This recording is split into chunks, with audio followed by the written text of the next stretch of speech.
that infection is identified and antibiotics given. So if you don't leave here with any other information, we should know that once there is any form of infection, maybe you're having some pain when urinating, some vaginal discharge, some itching, some lower abdominal pain, please go to the nearest hospital where you can be examined and treated properly. Now, another thing that could cause infertility in women, like I mentioned, is fibroid. If it's sitting within that innermost lining of the womb or outside it but distorting that inner lining, and fibroid is another thing that is common in our environment as well. So we advise that each person at every point in time, each woman should also before you get married, maybe after marriage, do some form of fertility assessment just to assess these things.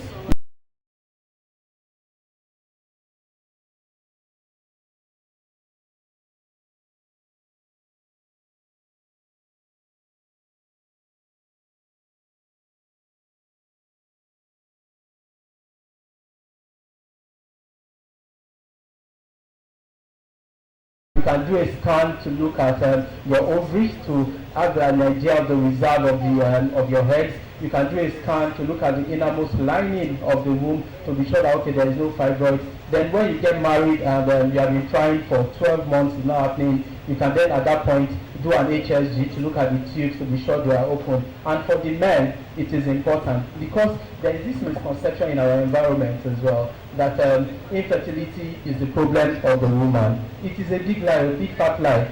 Today, all of you here, when they say it's the fault of the woman, say it's a lie. It's a combination. It's the man and the woman. Because from studies, 30% of the cases when we have infertility, 30% is the fault from the man, 30% is the fault from the woman, 30% is a combination from both the man and the woman. So the man also needs to be assessed. And the only thing to be assessed in the man is the sperm. And when we are looking at the sperm, we are looking at 3 parameters. We are looking at the count of the sperm, we are looking at the ability of the sperm to move, the motility, and we are also looking at the structure or the morphology. How many are normal, how many are abnormal. Now these 3 things are important because when sperm is released or ejaculated within the vagina, within 2 to 3 days, the sperm cells need to get to the tube and need to be there because they die off. And a large number will die.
Before they make it to the tube. Okay, so the higher the count, the higher the chances that some of this sperm will make it to the tube and will eventually meet with the egg and fertilize it. Then also the motility, they will be able to move very rapidly and very fast to make it to the tube before they die off. As well as talking about morphology, the sperm must have a head and a tail. The head is what is responsible for the fertilizing the egg, while the tail is what is responsible for the sperm moving. So if there is issue with the morphology as well, it could cause infertility. I've been told I have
more minutes.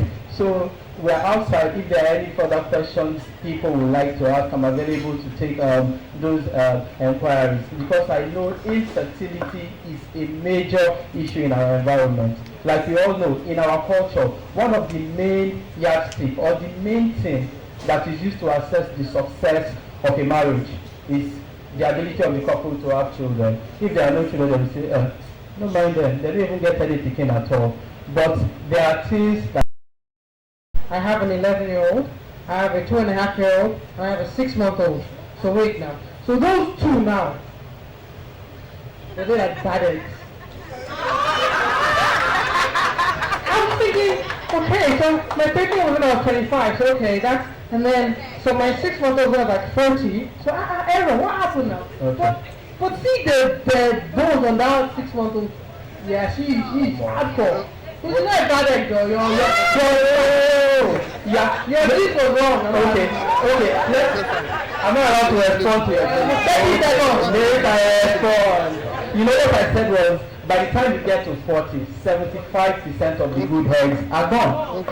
So there is still a 25% that can make a pregnancy happen spontaneously in the womb. And if a pregnancy happens and gets to term, because God is amazing, it's wonderful, He's put measures in place for the body to regulate itself. A lot of time, most miscarriages that happen in the first 3 months, they are blessings in disguise, but of course we are humans. When we have that miscarriage,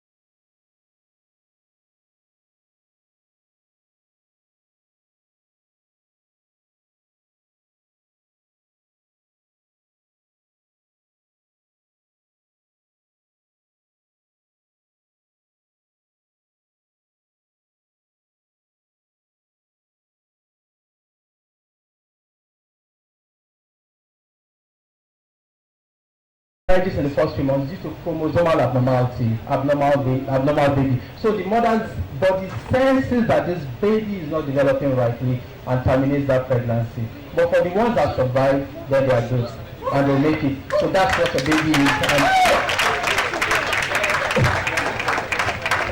Alright, that's really good to hear. Thank you so much. I can remember last year I was sitting there, that chair that is open, and that's where I went there before. That was where I sat last year. And I was saying, how come they brought people that actually read my mind to be talking? And I believe that everybody is talking is speaking your mind. They're speaking my mind. I sat down there, I could remember vividly, because I wore a yellow lace dress, and I sat down there and tears were dropping down my eyes, because there were so many things that were hidden inside of me that these people were just speaking out. And I believe the few that we've heard have spoken your mind, right? The ones that we're still going to hear, just sit tight, buckle your seatbelts, hold on, you will hear. When the tears start coming, please remove your face from the camera so that you can clean very well. But make sure you speak to somebody, okay? That's the first step of healing. Right, so I'm going to welcome quickly. Time is not on our side, but let's see how much we can get and not miss out anything. Okay, she is a founding team member of John Maxwell Group and a certified leadership coach. She is an alumni of the Learning Tree Institute and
topic, emotional well-being, is our goal. You know, when I heard it, I mean, I'm growing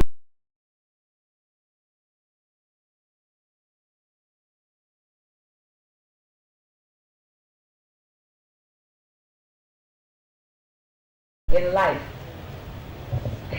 Okay. Does that mean that of hyper